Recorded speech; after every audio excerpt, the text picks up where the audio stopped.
What it do, me and Nation? I've been playing Escape from Tarkov recently and just got access to the Flea Market. So I want to give you 3 main tips and other pointers of what helped me make progress and kept pushing to get the Flea Market for level 15. It definitely has great benefits such as making easy money for items you find in raids and other benefits. So let's go and get right into it. So tip number 1, guys, is having map awareness and having a map rotation.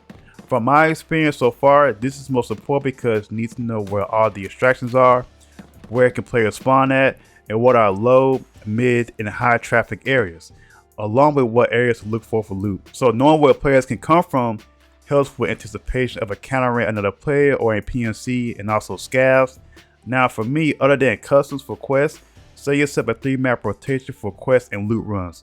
So for me, for example, I had woods, reserve, and interchange, but I mainly use interchange for scav runs, and even quite a few times I came across other players who would say, hey, do you need anything for a quest? And then they will help me out and give it to me.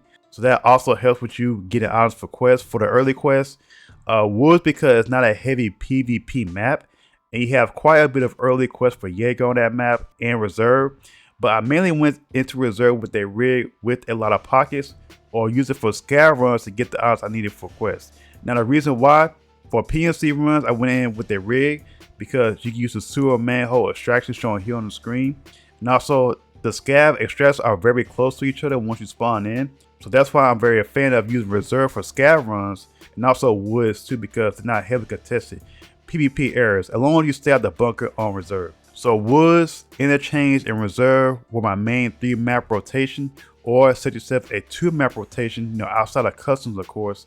So like I said, get yourself a map rotation, go in offline mode, learn those maps, make a set route or two that you always use, that always sets you up for success. Now for tip number 2, consolidate the main quest task with the operational task. This is so you're being efficient on your runs and trying to gain as much XP as possible in each raid.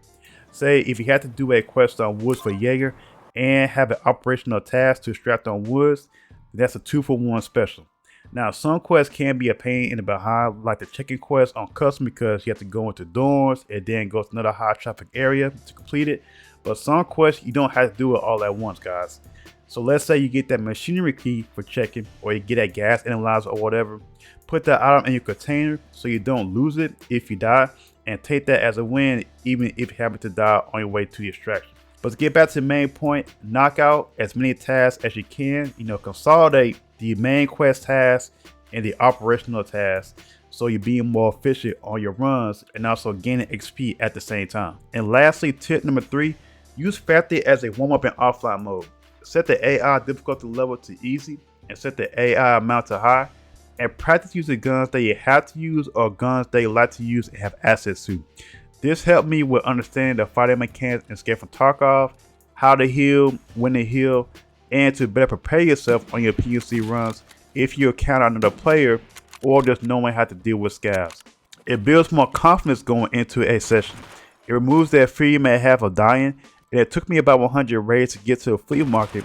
So this is geared towards you if you're new to Escape from Tarkov or you want to try again to get back into it. But if I can make it to level 15, then you can too. And at that point, the game becomes a bit more easier. You begin to lose some of that gear fear that a lot of people have when playing Escape from Tarkov.